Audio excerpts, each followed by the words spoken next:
নমস্কার, বাংলার রাজনীতি আপনাকে স্বাগত। আজকে কথা বলবো একটুখানি বাংলাদেশ নিয়ে। কয়েক মাস আগে মালদ্বীপসে দেখেছিলাম India out slogan. India out অর্থাৎ ভারতীয় পণ্যের বর্জন, অর্থাৎ মালদ্বীপস আর ভারতীয় পণ্য ব্যবহার করবে না। কিন্তু তারা একটা কথা ভুলে গেছিলো যে মালদ্বীপ যেমন ভারতীয় পণ্য ব্যবহার করে, ভারতীয় সহায়তা ব্যবহার করে, ভারতীয় ট্যুরিস্টরা যদি মালদ্বীপসে না যায় তাহলে তাদের খানাপিনাও বন্ধ হয়ে যাবে। তখন ইন্ডিয়া আউট করতে হবে না, এমনিতেই সব কিছু বন্ধ হয়ে যাবে।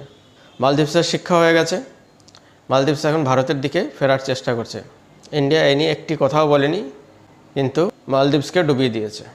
কোনো ভারতীয়দের কাছে আমাদের প্রধানমন্ত্রী আবেদন রাখেননি, আবেদন ছাড়াই শুধু নিজের দেশে একটু ঘুরেছেন, চেয়ার পেতে বসেছেন, তাতেই মালদ্বীপসকে ডুবিয়ে দিয়েছেন। আর ভারতীয়রাও ইশারা বুঝে গেছিলো মালদ্বীপস ছাড়াও ঘুরতে যাওয়ার অনেক জায়গা আছে আমাদের, কোনো অসুবিধা নেই, আমরা সে জায়গায় যাব।